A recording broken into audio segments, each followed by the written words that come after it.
Hallo.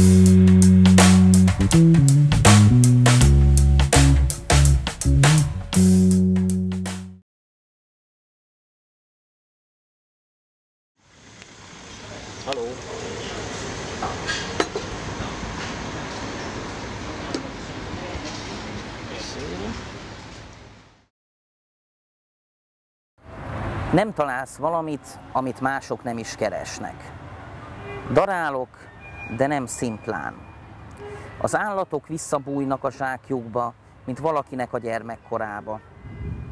Hallani, ahogy a szomszédban dobálnak, és aztán, hogy nincs tovább. Benyúlok a szádba, de amit találok, röhög és elszalad.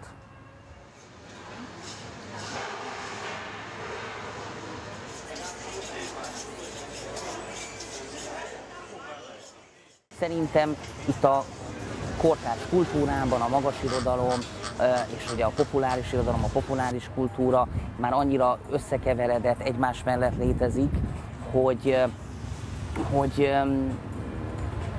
igazából a legtöbb ember az keresztbe-karsba olvas különböző kultúrák között.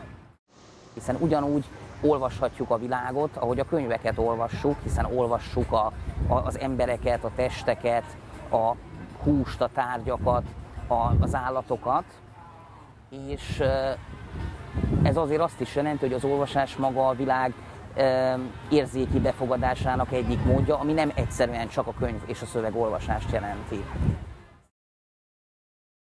Ha jobban belegondolok, valójában a Vajdasági Magyar Könyv Folyóirat és Napilap kiadás külföldi terjesztésében is a markáns részt mi vállaltuk be.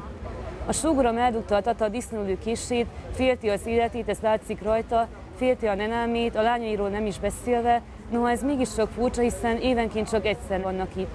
A hímzett falvédő mellett, amikor nem figyel oda senki, a Tata közel 50 év disznó mennyiségével viaskodik.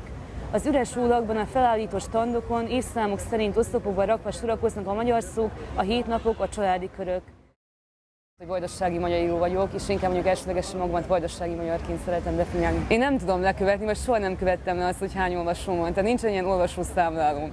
Tehát nem tudom, hogy egyébként hányan vették. Azt sem tudom egyébként, hogy hányan vették meg a könyvemet.